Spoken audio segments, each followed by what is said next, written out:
The Tangent 8 podcast is aimed at a mature audience. It contains themes that are not appropriate for all listeners. It's important to note that we are not experts. We routinely have no idea what we're talking about and are just three idiots sitting around a table. Listener discretion is advised. Welcome to Tangent 8 Podcast. I'm Seth, and as always with me is Swoosh and John Doe. Hello! Hi. I will apologise up front. I have been a little bit sick lately. I will try and cut all the coughing out, but it might creep in through the edit, so... Coughing, we are mouth creepers, sounds. it makes sense. We're all about biological sounds here, man.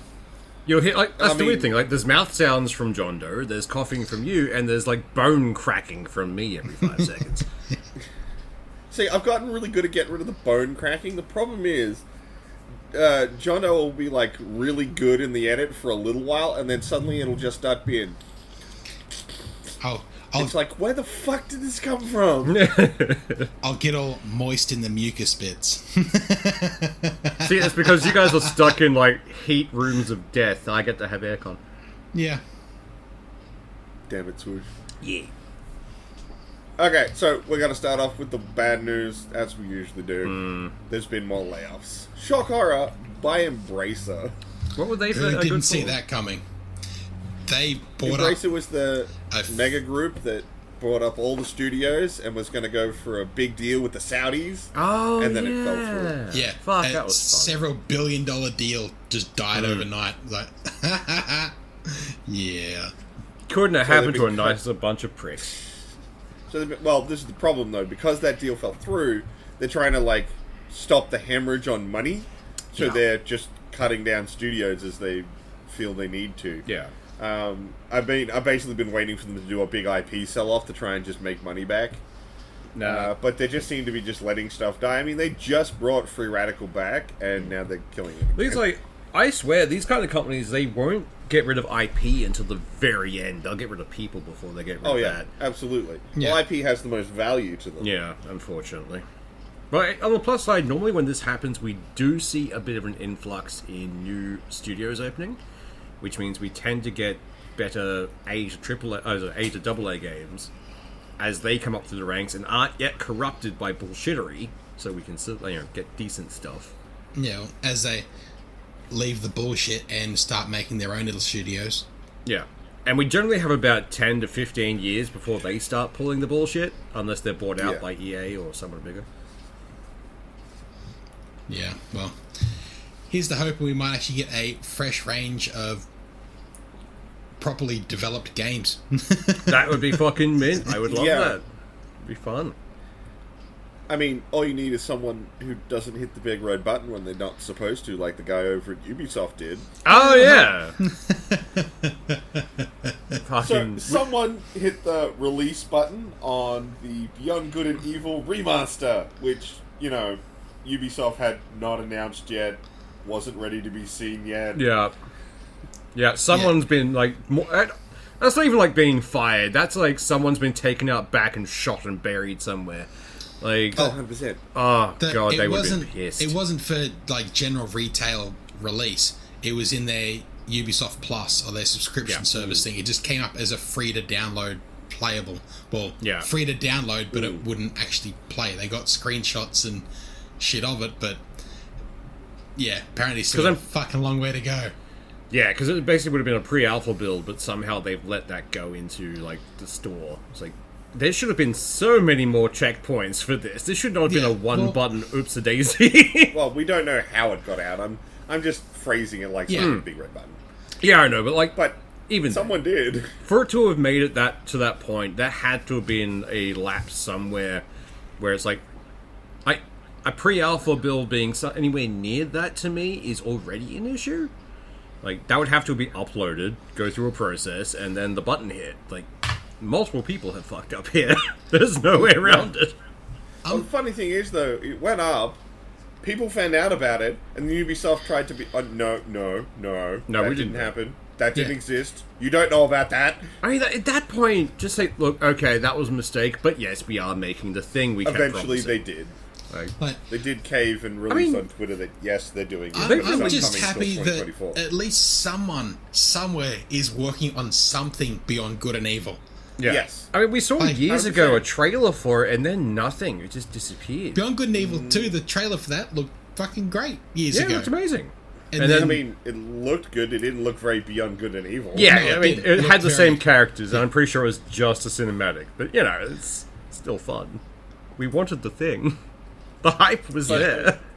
Well, theoretically, we're getting a copy of it. So Yeah. look, I'm pretty keen for more people to have a go at Beyond Good and Evil because that game was really good. It's been a long time since I played it. I may have to go back at some point. Yeah, I think you'd have a good time. The biggest problem is, well, actually, I was about to say it's a big problem, but I just remembered Ubisoft already caved and went crawling back to Steam. Yeah, it's been fun. Although, actually, something I was reading about today. We actually do have some slight quantifiable data on the damage Epic Jail does. Oh, skull! ooh, So, Alan Wake 2 came out end of October. Yeah. It didn't even make the top 150 games played that month. Oh.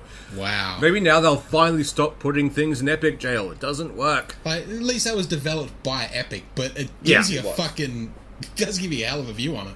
It does. I know, right? When even the thing that you're pumping money into can't bring people to your platform, just give up. Just Well, there's been a lot of criticism, one, for Epic Jail, and two, that they did no physical release. yeah. It was digital only. So even if you had an Xbox or a PlayStation, you couldn't walk down to your EB and pick up a copy. You had to buy it online. Yeah. So, and there's people who only play games they can get physical copies of. Yeah, no, I mean, I'm So, like- one of those people. Sometimes I have a huge collection of games in physical form because it's inbuilt in me. I want an actual thing. Yeah. Steam is the weird outlier in my head. I don't know why. And hell, Audible. I've said it a bunch of times. It's why I buy on GOG. It's the closest to digital ownership you get these days. Pretty much, as opposed to a long-term lease like I have with Steam. Yeah, I know, right? I mean, I'm not pretending I don't have many a long-term lease there myself. Oh god, yeah. The amount of stuff you got from Humble. I know, right? But yeah, so, we've got a little bit of quantifiable data that actually says that's not good. But they do put out the caveat that it came out pretty late in October, so it may not have had enough time to really dip. Yeah, but it's But also it was Alan still Wake a 2. pretty- Yeah, it was a pretty anticipated game. Yeah, we've been waiting for that fucking thing for how many years now? Many? Since whenever Control came out. God, that was a good game. Why haven't they got Control 2 yet? They are working on it. Yeah, which I'm happy about, but But yeah, I want it now. although, that slight tangent aside, we do have one more piece of Ubisoft news. Fucking Ubisoft. Like, I- at some point Because they gotta these learn. old men They're won't great for learn this content. fucking lesson. They're great for content for us. It's fine. We'll let They them got- burn themselves to the ground as long as we can comment on top. They got a sniff of blockchain dollars. Like, oh, is it still there? They're like dogs trying to track down a female dog in heat. Like, You know, the only thing it's is, a- I it's would there, guarantee... it's somewhere. I'll get it. I would guarantee Ubisoft would be the kind of prick corporation that would actually do a rug pull as well. Like, Yeah. I could see them doing that with crypto or an NFT scam. I could see them doing it, but completely unintentionally. Yeah, honestly, they were trying to be I like, oh, don't wait, is that actually- not how this works? Is that not what everyone does? Oh, fuck. I don't think they're actually competent enough to do a rug pull, Yeah. No, but like, I could I don't absolutely know. see... If Logan No, I Paul could can see do a them- rug pull, then... It's still Ubisoft. Yeah, true. I would actually see them way more likely going, we're trying a thing, get a whole bunch of money in, and then go, oh, it's not working, and just shut the whole thing down. Yeah. Inadvertently causing a rug pull. Yeah, fair. I see that, but even more of a fuck up of them not even realizing that their whole blockchain thing is associated to the server of a game that's got no fucking players to it. So Yeah. they don't realize they're even killing that whole thing when they kill the server for that game. Yeah. Yeah. Alright, we should probably actually mention what this product is, because I got a bit distracted and ran ahead. Well, I mean, there's not really much of a product yet. Yeah. They've paired up with another company called Immutable, who do Web3 stuff, and take over there. So they're another Web3 developer, and so their first thing they want to do is commemorate their little deal they've got going by creating a new fucking game. Yeah. And it's a tactical RPG that's PvP only. Because that's worked so fucking well for every mobile game. Yeah, so if you think of like the tactical kind of game, so you're thinking of XCOM, that kind of strategy, kind of tactical game. Yeah. With, like, from the get-go, it's extremely pay to win immediately. Yeah. Whoever's got the biggest bickies to throw at it is going to get the biggest gun, the biggest character. That's it. And if they've already stated it'll be individual characters. Yeah. So whoever has the biggest money to throw at the apex predator, that's game over. Honestly, this game is nothing but like a bunch of whales getting together and fighting with money. They're just throwing wads of money at each other. And I hate that, because I worked for big telecom or those kind of companies before. Every day you'd get a call from some guys, I spend over $100,000 on this app a fucking year. I'm like, you have your priorities fucked up, sir. But I don't like these people. You're just funding bullshit. I get you get dopamine from this, but there are better ways for $100,000 to get dopamine. Jesus Christ. From this, they're hoping for that guy from Diablo Immortal who bought himself out of the game. Yeah. That's all they're hoping for. The he is the end goal for every fucking franchise. And that's it. Yeah. That's it. Like, that's why I don't like the new era of, like, those kinds of games, because there's, like, they're not going to a big, vast audience. They're catering to, like, 2 to 3 very wealthy people. Yep. Which, fair. You can do that. Make your own game. You clearly have the money for it, and just gatekeep it to you and your rich friends. I don't care. Just stop infecting the other fucking parts of the industry. Please. Yeah. Stay away from that. Unfortunately, the industry already sniffed the money. Yeah, no, if the industry catches hold of the scent of money, we're fucked. Well, that was also recently Bungie with Destiny 3. For new players get a splash screen saying you need to get the starter pack. You need this to sort of do anything in the game. You don't. I mean, they wouldn't if you didn't keep telling everyone they needed the starter pack. That. Yeah, they got a backlash. They had to. They got massive backlash. But yeah, as they should. It was all it was skins and 2 of like the legendary guns you can get from just general fucking gameplay. Yeah, and it did have a skin I'm for pretty sure it had a level boost in it. I'm pretty sure as well. Yeah, they generally have a level boost of some kind. You've skipped an extra hour of the game you're currently trying to play. Yeah. Yeah. Which I never understand. It's the same mentality I have with hackers back in the day. Like CSGO, where like, oh, I've got wall hacks on, I'm God mode. Like, you're cheating. That's how you have this. How do you get enjoyment from this? There's no skill. You click the button, everyone dies. That's any hacker. Skill, the enjoyment is fucking over everybody else. It's not about being good at the game. Because they're a miserable person, and everyone else has to be miserable. I fucking hate that. What was it? Tarkov is something like 60% hackers or some shit. Yeah.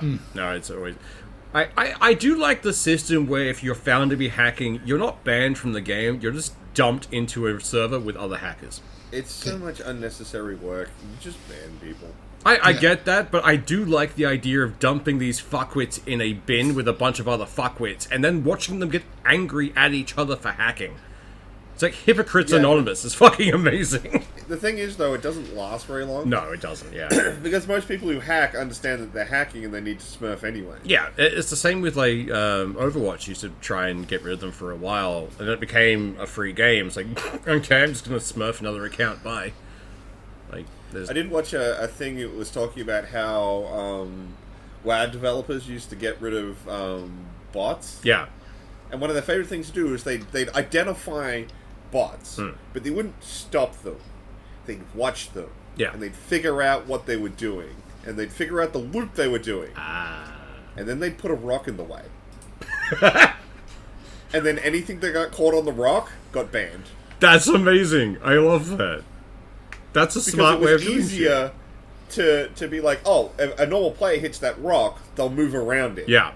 If you're botting, on the other hand, your bot gets stuck. Yeah. And we know it's a bot, so we can just fucking slap it. That's pretty fucking funny. I love that.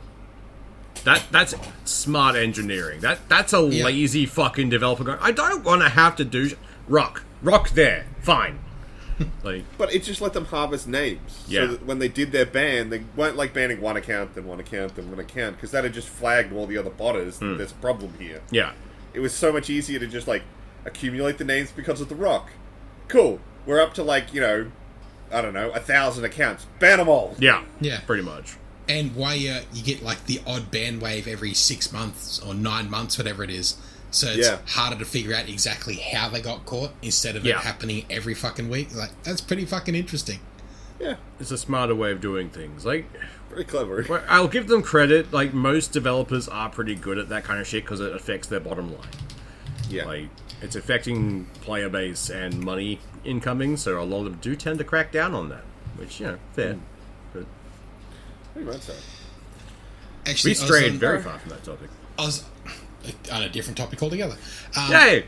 I was on the JB Hi-Fi website today looking at a new set of earbuds, and they had it is. They had one of those adapters that you can plug into your console to play keyboard and mouse, or so you can have the one set of Hoda sticks and put on your PlayStation, your Xbox, and all of that. And in the reviews of it, there must have been someone who was in the latest Xbox beta.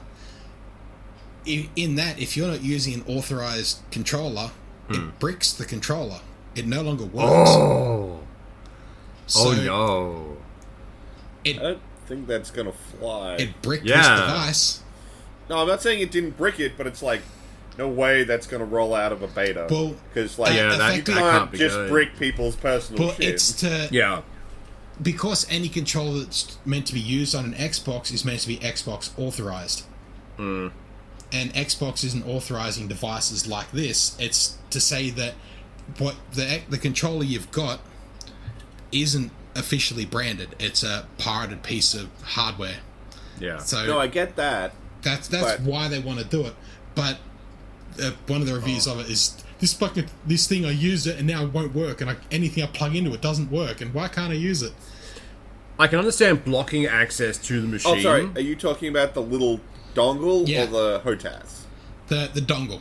Yeah. Oh, okay. Sorry. Yeah, no, I don't give a shit about your fucking dongle. Yeah, dongles are. I thought you were saying it bricked the HOTAS. No. The HOTAS is fine. The device that was plugged in wasn't Xbox authorized, and that got bricked. Yeah. $180 device is now a $180 paperweight. Yep. Which I can understand, but at the same time, bypassing their security. Yeah. Like, you can already get HOTASes for the Xbox and PlayStation. I understand people that want to use it, so it's an expensive piece of equipment. You don't want to have to buy a new fucking set of sticks for every fucking console. Yeah. But one of the good things about Xbox is if it runs on Windows, it probably runs on your Xbox. Pretty much, yeah. Yeah.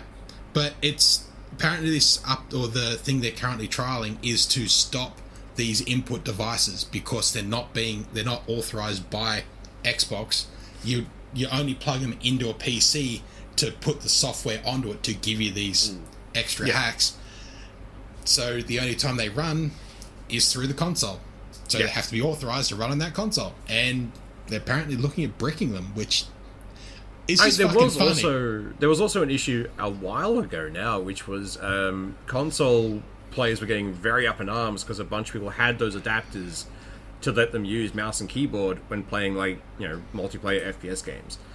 And let's be honest, a mouse and keyboard is much better for, like, Call of Duty than a controller is. Yeah. Even with aim assist. It's not even a thing anymore because, like, crossplay is a thing. Yeah. It's getting there. I mean, like, when you're playing on it, because a lot of them were using the console because they still had the aim assist, but they were using a mouse and keyboard. So everyone's like, oh, it's basically aimbotting. It's like, yes, technically it is aimbotting because that's what aim assist is. But yeah, it was a weird time. I have no idea if that's still happening or not.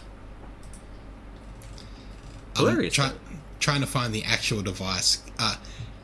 Collective Minds Cronus Zen, $219.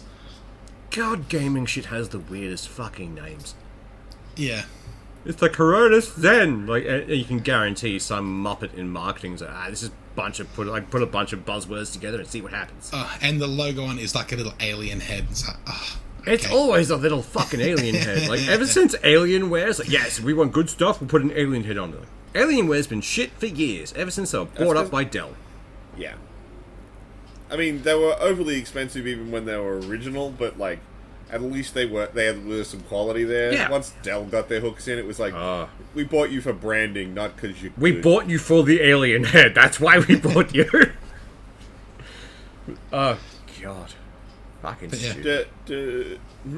So I'm just happy it's screwing over hackers and people ruining online games. Yeah, absolutely. Like fuck them. They're horrible people. Yeah.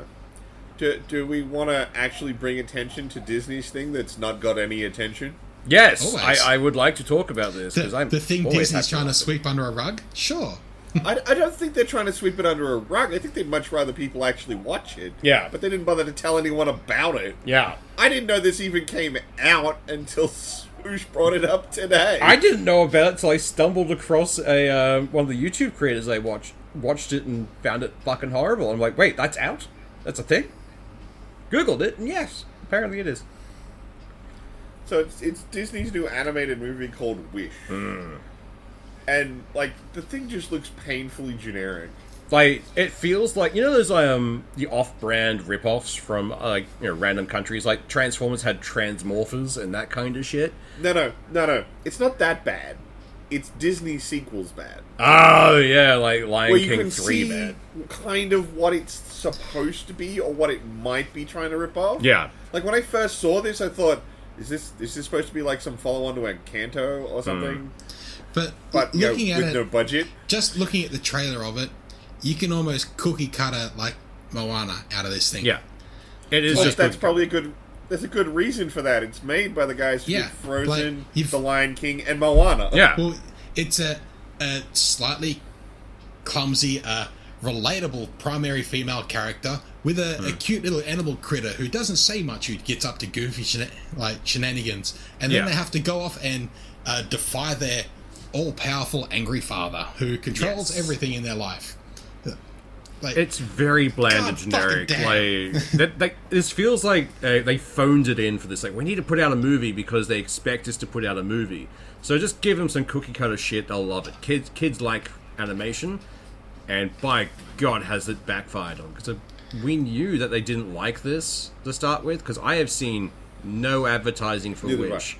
Apart from walking by a cinema the other week with the Maid of Vale's Angry. And like, oh, there's a new thing coming.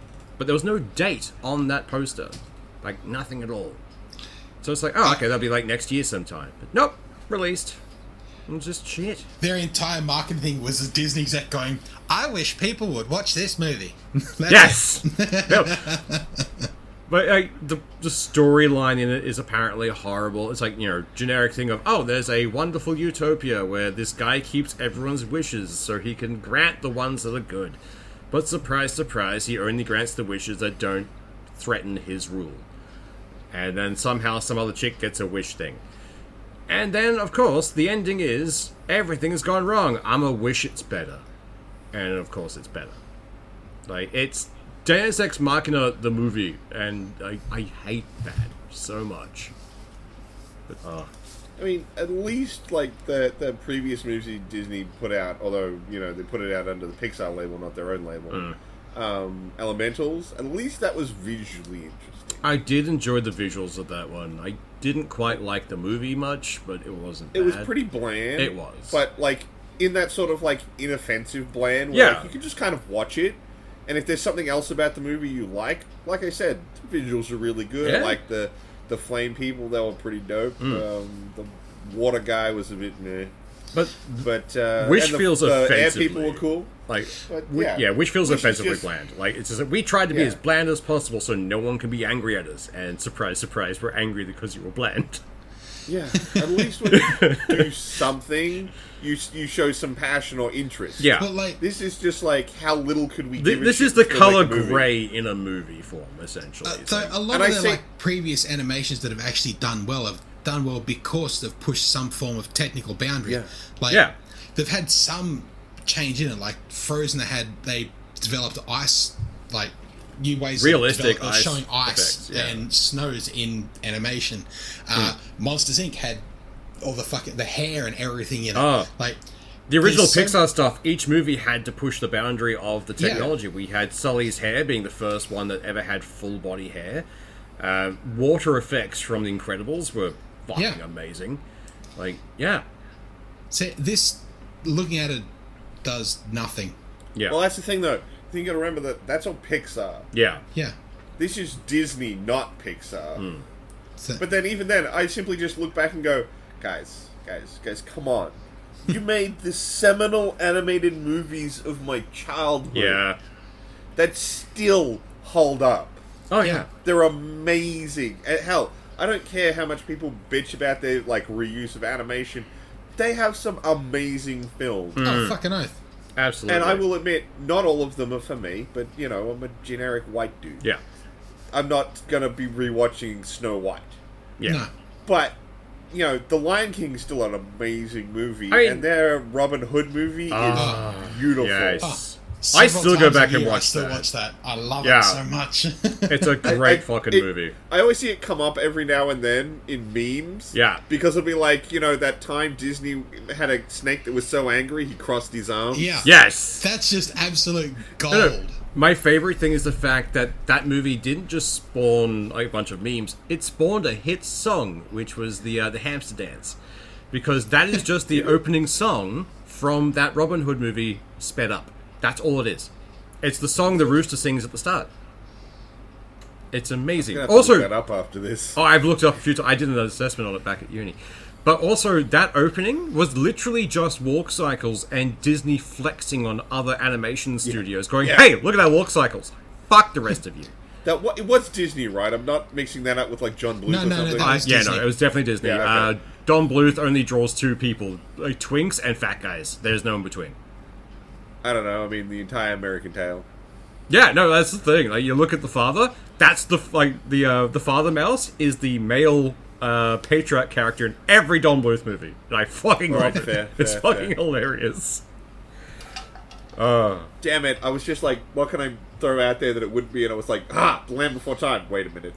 Yeah, yeah. All the male dinosaurs are just big, fat, grumpy guys. Fuck!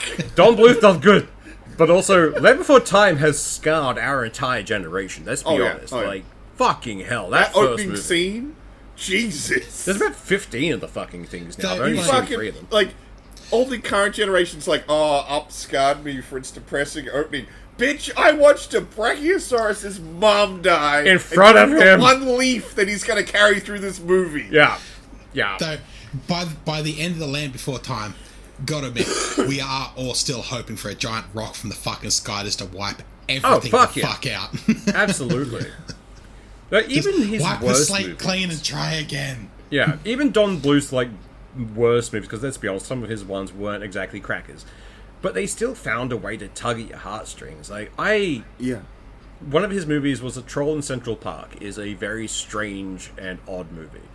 I will still go back and watch it because it's that weird kind of endearingly creepy. I'm pretty sure it's one of his. I could be very wrong, but Yeah, no, I'm looking it up because, like, I know the movie. Honestly, I just don't know if it's a. the reason Yeah, I no, know you're it's right. one of his. You're absolutely right. Want to know why I know it's his? The father you did an from assessment on him. that too, but also the father in it is the exact same character look and archetype as the guy from Anastasia. The only two characters he can draw that are guys are the twink from Anastasia and the friend of his, the big guy who's helping him run the con. They're the only two character models he has, and I fucking love it. God, I'm just like looking back at his film credits. You know, Secret of Nim, American Tale, The Land Before Time, All Dogs Go to Heaven. Great movies. Rockadoodle-Doo. Yes. Thumbelina. Troll in Central Park. Pebble the Penguin. Anastasia. Yeah. Bartok the Magnificent. I still get that completely song stuck in my head. I forgot he did Titan AE. Yeah. I love that movie. It's a great movie. Honestly, I have been wandering around my apartment the last week humming Bartok the Magnificent. That song lives rent-free in my fucking head. I don't know half the words. Doesn't stop me from wanting to sing it. It's just in there now. It'll never leave. It's like, goddamn, that man just made, like, he was hands-on some just gorgeous. If you have not seen Titan An AE American is a Tale, no, look, the newer ones are good, but like my standout is always American Tale, particularly the scene where they make the the big fake dog. I think Yes, the chasing first one at cats the away. end. Yeah. Oh, that's like, Great. how did you animate that back then? The Yeah. lightning alone. Fuck. I honestly, of all of them, because again, like Land Before Time and that kind of stuff, they kept going, but I don't think Don Bluth was really in part of them anymore. I think the last one for the Fievel series was Fievel Goes West, which I maintain is one of the classics. I fucking love that. That was the movie. second movie. Yeah. Like, the Fievel Goes West was fucking great. I Yeah, it was loved fun. that. That was a good It movie. was I liked that. so fucking stupid and so fun. Honestly, like, Don Bluth was the closest competitor for Disney at the time. But Who did Fern Gully? fuck me, who did do Fern Gully? It wasn't Don Bluth, because No. there was only Twinks. There was no other guys. I'll have to look it up now. Fuck. We have to do this. Who who did this? who brought us the masterpiece that was Done batty? by Bill Coiro? That's weird. I don't know who this guy is. Honestly, that was an underrated movie. I love that one. Oh, I mean, come on. It's got fucking, It has Robin Curry Williams in it. and Tim Curry. It has two idols all the time. Oh, yeah, Robin Williams was Batty. But yeah, no, like, that entire movie was just a drug trip, and I loved it as a kid. What the fuck? What?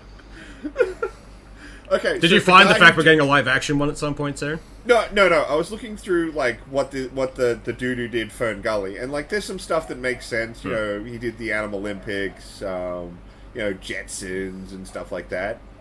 Oh, that's right. He was a He's Hanna-Barbera. the animation supervisor for the Green Mile. Wait, really? Yes, I he's love credited that as movie. the animation supervisor. I honestly love that movie. It's a fucking great. If you have That not was a seen good The Tom Green Hanks Mile, movie. yeah. If you haven't seen that movie, for the love of God, go see that movie. It's fucking great. It's just I wouldn't expect the guy who did Fern Gully was the animation director for the Green Mile. Even weirder is the only animation there was a mouse. There was nothing else. Like, it would have to have been the mouse scenes, which of which there are 5. But like, quite seriously, if you, I know we're recommending a lot of movies here, but like, seriously, go watch Fern Gully. That movie is, Yeah. there's some movies that are like definitely targeted more towards girls than guys, and come on, this movie's about fairies. Yeah. But like, damn it, this movie is good. Fern It was Gully great. is just fucking solid. It was a good bloody movie. I loved it. Apparently, we fucking are getting a Tim- live action for it at some point. Like, something fuck. popped up. I know I saw that somewhere. I mean, like, fucking Tim Curry as Hexus was just like, he's got a yes. banger opening song too when he takes over the truck. Yeah, that reminds me though, Tim Curry did a lot of voice work for Disney at one point. Do you remember the age-old Peter Pan Saturday morning cartoon? Ah, dude, you're asking me to dig real back into my memories. I swear I have that on like VHS somewhere in storage. But Tim Curry played Captain Hook. And it was great. He did. Because I remember the show because I used to watch a lot with my grandmother. But yeah, no, I remember it because in my head I can still hear Tim Curry yelling, "Reel out, Long Tom," which is like a certain cannon they had, which was shaped like a tiger head. And I fucking loved that as a kid. It was great. God, we just fell down memory lane for a second. Captain Hook, right? Yeah, Captain Hook, Tim Curry. Sorry, I want to look this up because like my brain is just like I don't remember it. I mean, didn't he play him in like some like Muppets movie, wasn't he? Yeah, he was he Long played John the Silver captain. in that. Oh yeah, no, I found it. Yeah, you're right. He did. Yeah, in the series, and it was good fun. Huh.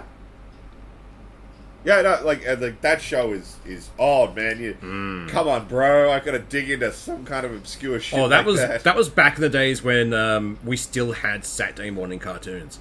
Yeah. Like, That were worth watching. yeah. Yeah.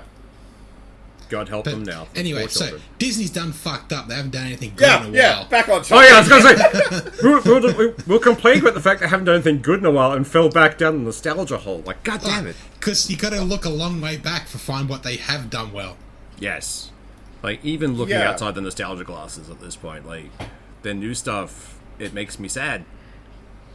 Yeah. Not, They're in not the, trying not to the way make- it's meant to be. They're not trying to make an animation to make an animation and tell a story. Now they're making animation to hit certain points regardless of story.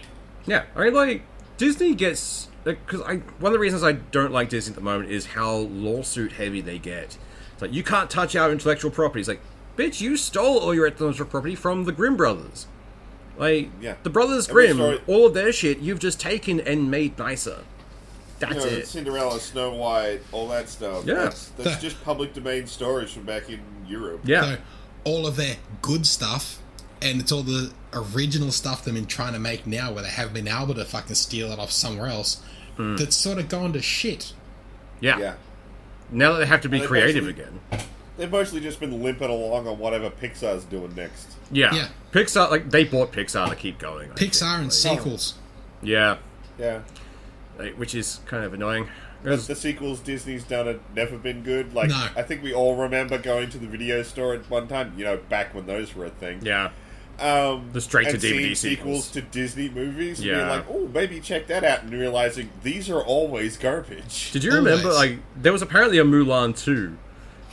Fucking what? Yeah, which I did not know, but an ex of mine was obsessed with that movie at one point. Okay. Like, she fucking loved it. I was like, I didn't even know this was a thing. And I sat down and watched it, and it was absolutely horrible. I could believe that. Like, for Milan 2, like, there had to have been a knockoff restaurant called, like, McRonald's, who had, like, the Szechuan sauce, like, the food poisoning. Yeah. No, the entire premise of the second Mulan movie was getting the 3 friends of hers in the army, like, wives. That was it. Like, that's a terrible concept. It's a very bad concept. Considering the concept of the original movie, like, holy... We're gonna fight the Huns straight to, like, we're gonna marry people. Like, there was a step miss somewhere along this line. Especially given part of the start of that movie is her not really wanting to do that? Yeah. Yeah. Yeah.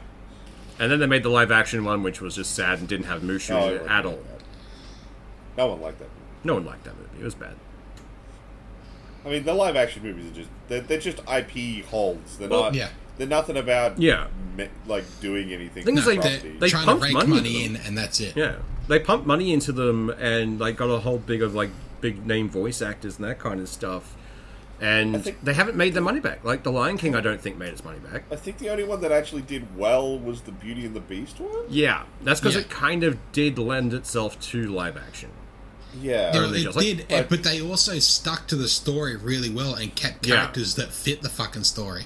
Yes. Yeah. Like, Emma Watson did really well in that movie. Like, the Beast, the CGI for the Beast was good. Where's that live-action Lion King? What annoyed me the most was they didn't bother getting back Rowan Atkinson to play Zazu. It shouldn't annoy me, but it does. Because he was, like, the quintessential Zazu in my head. Yeah. Sure, they got the guy who does Last Week Tonight. Tonight. Bit of comedy and pompous. Yeah. There's another? Yes, they replaced him with what's his name? The guy who does Last Week Tonight, John Oliver. He's the new Zazu. Which, at the same time, I like him, but it's hard to replace things in someone's head. It's like when Will Smith became the genie. You can't replace Robin Williams. He is. There's a reason nostalgia is so fucking powerful. Because people have already got the thing in their head. As soon as you break that, that's no longer nostalgia. That's an active rebellion in your head. At the same time, but you just, even if you didn't have nostalgia for it, you compare original Genie to fucking live-action Genie. Fucking Smith has got nothing. The annoying thing is, I don't hate the Will Smith Genie. If you can separate the two, he does pretty well. It's a different kind of energy, but the same level of energy, which is what I like. But it's so fucking hard to separate them because it really is the same. It's the same character in the same world in the same fucking story. It is very hard to separate them, particularly anyone who has any form of nostalgia for it. Yeah, Just remember, I remember watching this as a kid. Oh, it's almost the uncanny valley for nostalgia. Yeah, it's close, but not close enough. It's It throws you straight out of it. It's why I can't watch the new Lion King. I cannot. I think the better one is Iago. Yeah, fuck. Because, look, when you look at something like Zazu or Genie, they're characters you kind of like. Yeah. Iago is voiced by Gilbert Godfrey and is deliberately kind of hard to listen to. He is deliberately grating. He's meant to be hard to listen to. Yeah. Yeah. But when you change it, it doesn't sound right. Yeah. It's wrong. And it's not like, God, I wish they'd gotten a better voice actor to do Iago. They got the right guy to do the right role. Yeah. Yeah. Pretty much. But Disney's just making a lot of strange mistakes. And I think it comes down to they are now chasing money as opposed to chasing, a proper the story or the whimsy or anything along those lines. That used to be the thing I'd associate mentally with Disney, with some sort of like, for lack of a better word, with sort of a whimsy. Yeah. Yeah. You can come to this, and while it might have its heavy moments, like, god damn, I don't think any child was quite ready for the, that 20 minutes into The Lion King, and, yeah. what the fuck, guys? The punch in the gut that was the death of Mufasa. So, they definitely had their ability to do the brutality, but then they'd all, like, right after that scene, what's the next major scene? Well, it's Simba meeting up with Timon and Pumbaa and their big Hakuna Matata song. Yeah. The whimsy comes straight on back. Yeah. No, they were really good for a smash cut, essentially. It's like, sad thing, happiness. Like, look at Bambi when you see, it's like, oh, he's crying over his mother. Suddenly, it's springtime. The whole thing of Lion King, like, I just can't wait to be king. Oh, fuck. Let's be happy again. God, I'm king. That I always found funny as a kid. It's like, weren't you just singing a song about wanting your father to be dead so you could be king? Okay. It is just Macbeth with lions, but at the same time, it works. It was great. Yeah, but, absolutely. But that's their old stuff. Yeah. The new stuff just doesn't have that kind... Like, I don't feel that stuff anymore coming from their movies. It doesn't hit right. And I'll freely admit, it might be I've just grown out of Disney. Yes. No, but, even talking to younger people, Disney's they don't like new stuff. The old Disney stuff, like the old Robin Hood... timeless. You can't grow out of that. Like, I still love it now. I've shown young cousins that, and they walk off whistling, singing the songs. Like, yeah. You don't age out of that. This new shit, you age out of it 3 minutes after you watch the fucking thing. Yeah, absolutely. Because one of those things, I can't go back and rewatch the more modern stuff. I can't go back and rewatch Frozen. To me, it's like, oh, I've watched it. It's done now. But I can go back and rewatch a bunch of the older stuff, like the old Robin Hood and all that kind of stuff. Like, I can still go back and rewatch Nightmare Before Christmas at any time, at any point, be happy. Not just because of nostalgia, because it still holds up. It's a great movie. Yeah. Like, I mean, I know they've milked the franchise to fucking death because they did a sequel after they should have stopped. But, those first 3 Toy Story movies are fantastic. I distinctly remember, as a grown-ass man, and I'm about to admit this on the internet, when I got to the end of that 3rd Toy Story movie, and he hands all his old toys off to the girl, I have a couple stuffed toys that were handmade by my mom that I keep.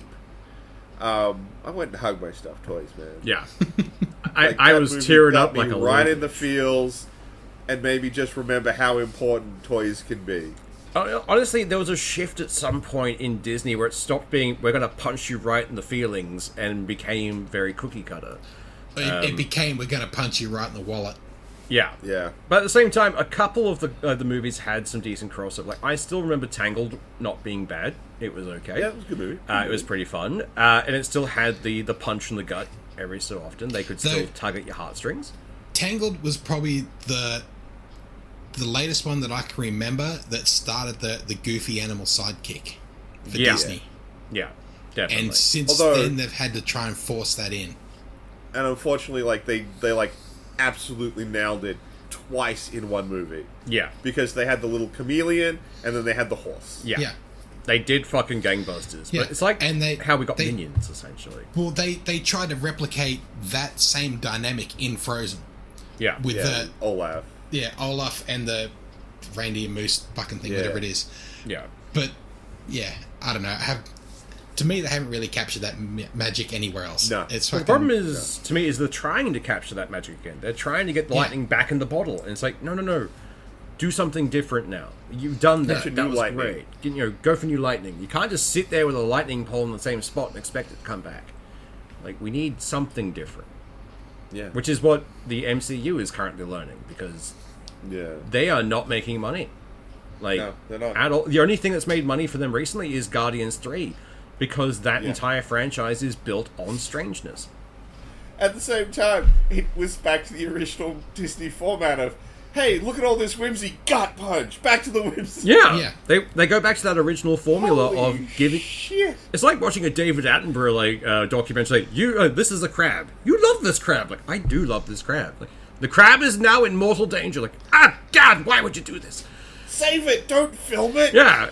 It was that whole thing of like the lizard running across the beach with the snakes. Yes! Like, everyone who watches like, fucking go lizard, come on. Yeah, every time. But it's one of those things, you have to form an emotional connection and then take it away to get that gut punch. Which Disney used to be masters at. Absolute masters. You can't just hold up a neon sign saying gut punch. Yeah. Which is what it feels like now. It's like someone walking around an old studio audience with those, like, the applause sign. Yeah. Like, it doesn't feel right. There's no impact to it. There's no weight. Which, makes me sad, because we all grew up on Disney. Well, we're just going to show it.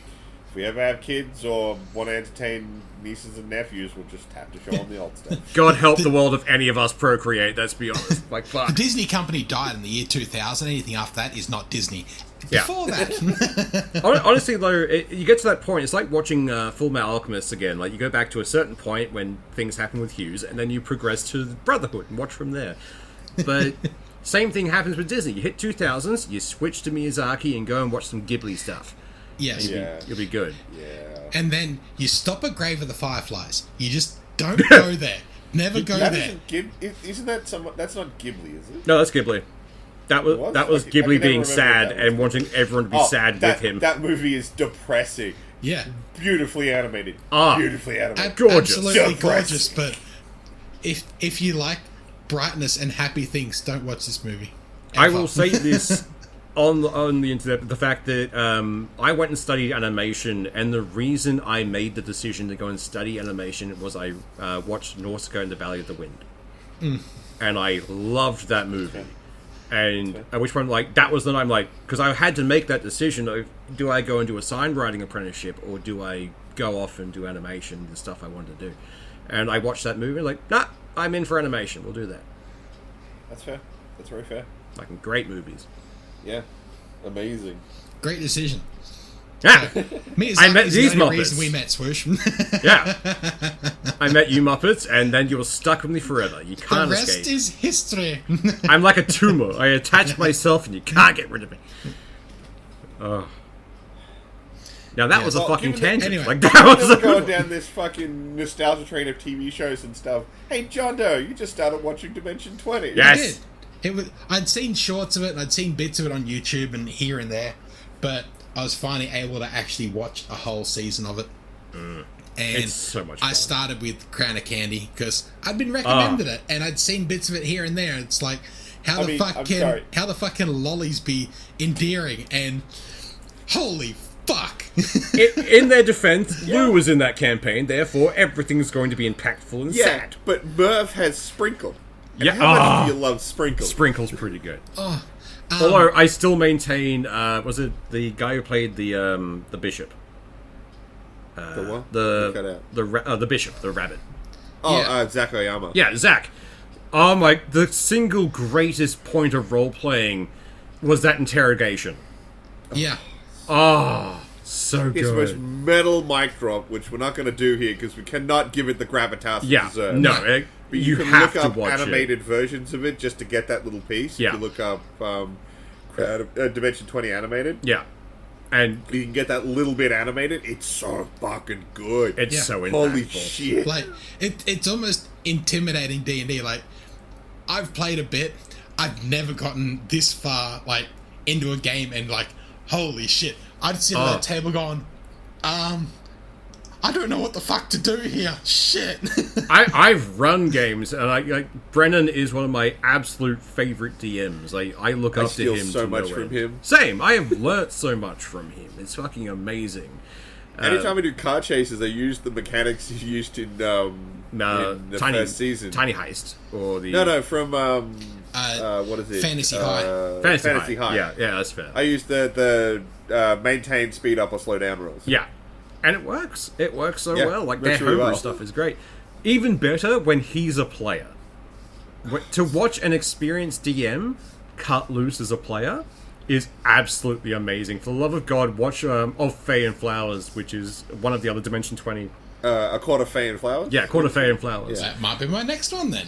Oh, it's great. It's actually, it's for the most part, a non-combat game. Yeah, it's all Fae politics, and it's weirdly fun. I really enjoyed it. The setup is that they've all been invited to the Bloom, which is a big Fae event. Yeah. So it's more about, standing within court and the whatnot, how fighting would be uncouth. We've got to play silly parlor games, and things like that. It's fucking wild. It's great. I loved it because it has it has Lou in it playing a cousin of the Bird twins, essentially. Praise be to your grandfather. He made Bert. He's still alive. Yeah, he's up in the sky. He's not dead. He's still alive. But that and Brennan plays a general in the Court of Goblins, and it's so much fun. In their setting, the goblins are like absolute trash pandas. Yeah, and his character isn't. Yeah, he's also the only one that's tall. Like he's like 7 foot tall, and the rest are all like 2 to 3. It's amazing. It's a great season. But, Crown of Candy is easily my favorite season of that show. Crown of Candy is amazing. I didn't realise they were 2-hour episodes. So, I watched quite a stint of it.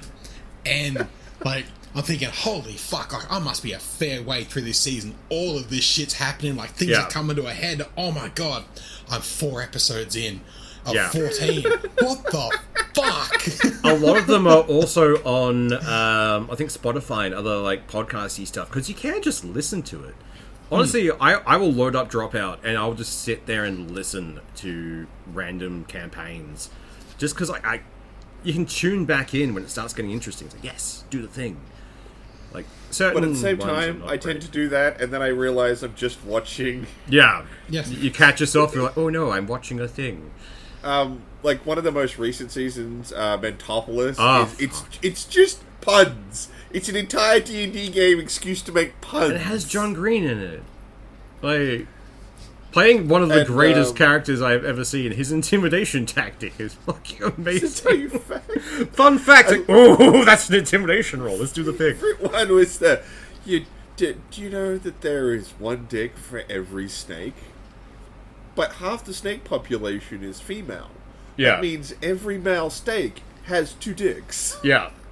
What the fuck? Oh, I love it. It's nothing but puns. What is it? They have Freddie Wong on playing Daddy Fucks. Oh, I loved it. So good. Pretty much all the seasons are excellent. There's some that I enjoy, Misfits and Magic? Oh, yeah. Where they realize that the word Muggle is super racist. Yeah. So their entire team, because they're all Muggles in the setting, all the player characters are like, yeah, we're Team Muggle now. We're taking it back. But also, Brennan's character in that is just insane. Oh, so good. Playing essentially a cursed character who is basically the next Dark Lord, but really doesn't want to be. And the dueling scene. Just search Misfits and Magic dueling scene just to get a handle on it. It's another of the Dimension 20 animated. Yeah, because it's just... The way that Brennan does monologues is amazing. And I wish I was at that level. Do a fucking monologue or on the spot, just what does your character say? And then they give a 3-minute speech. Yeah. And it's on point, and it's about the topic, and holy shit. That's the thing about having improv comedians. Yeah, improv comedians doing D&D is amazingly fun. Because I know that, what was the other one that everyone loves? With Mercer. Bloodkeep or Raven War. Yeah, either one of those. But they are voice actors doing characters, which is great because you get. His podcast. Yeah. Oh, his show. Oh, that's Critical Role. Critical Role. And that's great because, they can get the character going and that kind of stuff. But you watch it and they still stumble over certain things. It's not as fluid. You get a bunch of improv comedians to start doing a fucking D&D campaign, and you get Shakespeare. It's fucking amazing. But, they're not just, sitting there to roll for their character when it's not even them doing anything. They're sitting around the table, and they are the character. They're chattering in the background, and, the Liam, in The Crown of Candy, who's just, sitting there. It's not even his turn. What did you dream last night? I dreamt about this. And he just goes on a fucking ramble. It's we're doing a thing here. Yeah. It's just off. I mean, that's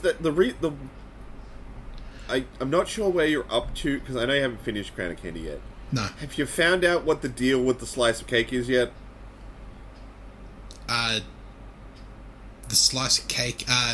Where I'm up to is they've just broken out of the capital and they've okay, they're on the way back. Battle on ships. Yeah. That's where I'm not gonna spoil anything. I mean, it's pretty obvious that there's something up with that slice of cake. But that's the man, you're up to the. So you've done the battle in the Dairy Isles. That's literally where I'm up to now.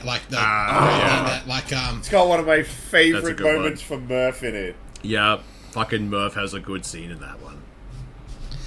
Yeah, God, Liam's just turned into a Gloomstalker. Yes, he's become a war guy. Yeah, I'm a war guy now. That entire battle is let's make a battle. Oh fuck, he's a character made for this battle. Yeah, it's very fun. Even the sci-fi one, I really enjoyed. Starstruck's good. Starstruck is great because the characters they made are just fun. There's 2 androids, one of them being the Barrys, and the Barrys are fun. Because Murph is playing essentially a robotic soldier that were mass-produced called the Barrys. But they all got betrayed at Funland, and now he can... No, they're clones. Clones, that's right. So the Barrys, and he's Barry 6, and he hates Barry 9, and it's just so much fun.